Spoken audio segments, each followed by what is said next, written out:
नमस्कार, उत्तराखंड समाचार में आपका स्वागत है। मैं रेणु प्रीति पंत। सबसे पहले मुख्य समाचार। लोक भवन देहरादून में भारत हिमालयन इंटरनेशनल स्ट्रेटेजिक मंच थिंक टैंक के सदस्यों ने राज्यपाल गुरमीत सिंह से की शिष्टाचार भेंट। वरिष्ठ पूर्व सैन्य अधिकारियों और विषय विशेषज्ञों द्वारा वर्तमान वैश्विक परिदृश्य और इसके राष्ट्रीय प्रभावों पर की गई चर्चा।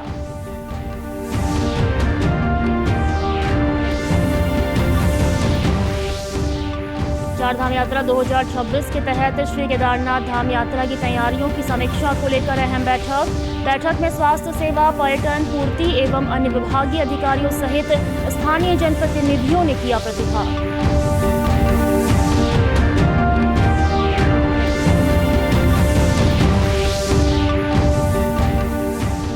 और चारधाम यात्रा की तैयारियों को लेकर आपदा प्रबंधन विभाग तैयारियों में जुटा। आगामी 10 अप्रैल को चारधाम यात्रा वाले जनपदों में मॉक ड्रिल का आयोजन।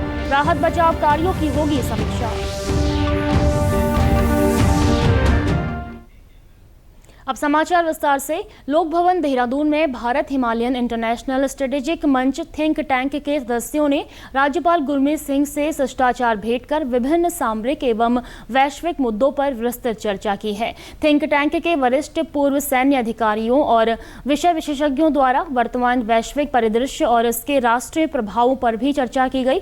बैठक के दौरान आधुनिक युद्ध के बदलते स्वरूप, साइबर और तकनीकी आयाम, ऊर्जा सुरक्षा और वैश्विक अर्थव्यवस्था पर संभावित प्रभावों पर विस्तार से विचार विमर्श किया गया। इस अवसर पर राज्यपाल गुरमीत सिंह ने विशेषज्ञों के विचारों और अनुभवों की सराहना करते हुए कहा कि आज के समय में वैश्विक परिदृश्य तेजी से बदल रहा है। उन्होंने कहा कि जहां पारंपरिक युद्ध के साथ साथ तकनीक, सूचना और आर्थिक आयाम भी उतने ही महत्वपूर्ण हो गए हैं। उन्होंने कहा कि ऐसे गहन और सार्थक विमर्श न केवल नीति निर्माण को सुदृढ़ दिशा प्रदान करेंगे, बल्कि बदलती चुनौतियों को समझने और उनके समाधान खोजने में भी महत्वपूर्ण भूमिका निभाएंगे।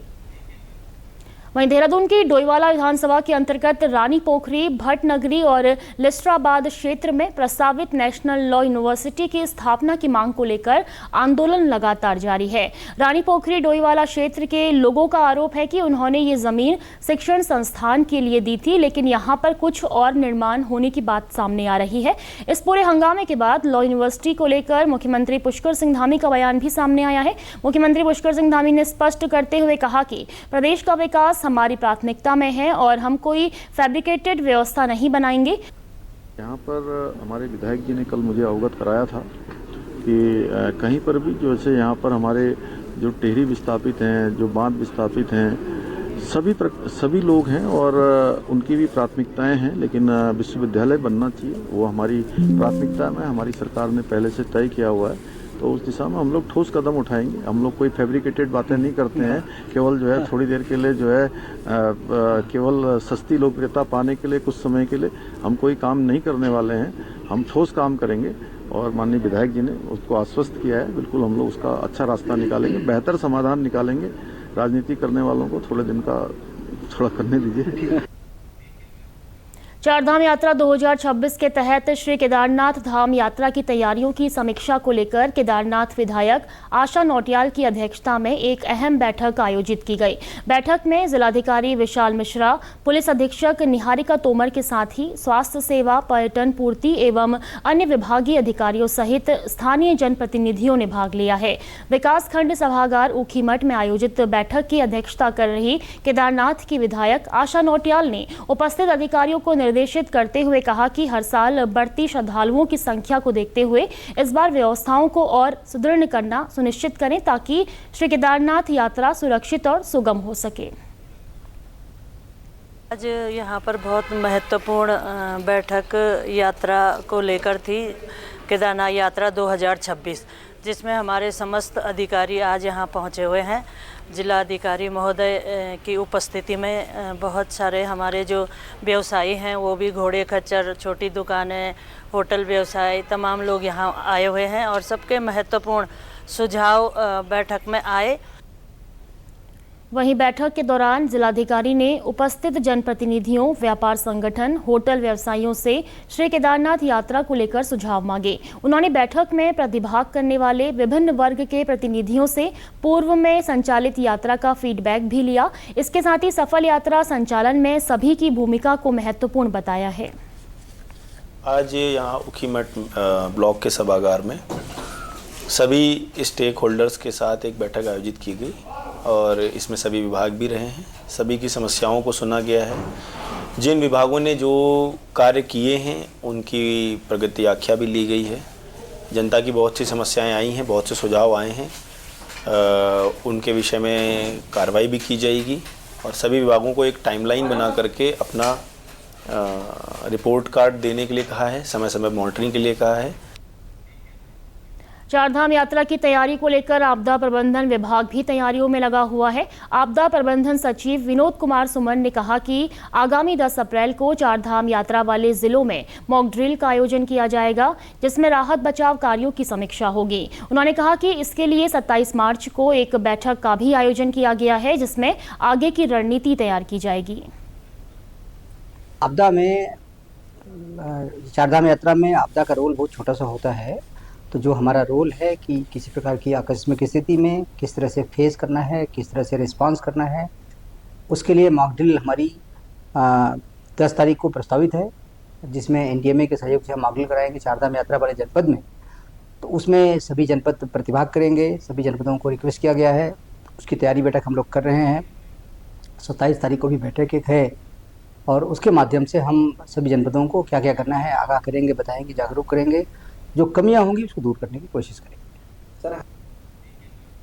चारधाम यात्रा को सुव्यवस्थित और सुरक्षित बनाने के लिए परिवहन विभाग ने तैयारियां तेज कर दी हैं। यात्रा पर जाने वाले व्यावसायिक सवारी वाहनों के लिए ग्रीन कार्ड जारी करने की प्रक्रिया इसी हफ्ते से शुरू हो जाएगी। चारधाम यात्रा के दौरान अब सभी कमर्शियल वाहनों जैसे टैक्सी, बस और ट्रैवलर के लिए ग्रीन कार्ड बनवाना अनिवार्य कर दिया गया है। बिना ग्रीन कार्ड के इन वाहनों को यात्रा मार्ग पर एंट्री नहीं मिलेगी।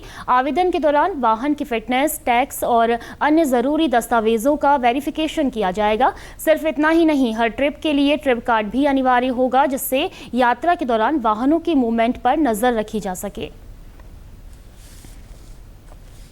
ग्रीन कार्ड जो है हमारी चारधाम यात्रा 2026 में और पहले भी पूर्व यात्राओं में भी ग्रीन कार्ड एक व्हीकल के लिए होता है।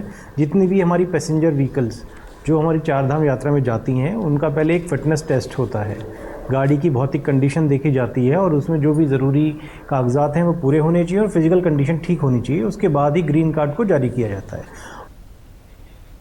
अगली खबर की बात करेंगे। भवाली मार्ग में गेठिया के पास केमू की बस पलटने से सुबह सवेरे बड़ा हादसा हो गया है। बस हादसे में एक यात्री की मौके पर ही मौत हो गई और 6 लोग गंभीर रूप से घायल हुए हैं। तल्लीताल थाना पुलिस ने मौके पर पहुंचकर सभी घायलों का रेस्क्यू किया। प्राप्त जानकारी के अनुसार बस में 14 लोग थे और घायलों को इलाज के लिए हल्द्वानी सुशीला तिवारी अस्पताल भेजा गया है। वहीं दुर्घटनाग्रस्त बस हल्द्वानी से पिथौरागढ़ के लिए बिरथी जा रही थी और मोड़ पर ब्रेक न लगने के कारण सड़क पर ही अनियंत्रित होकर बस पलट गई।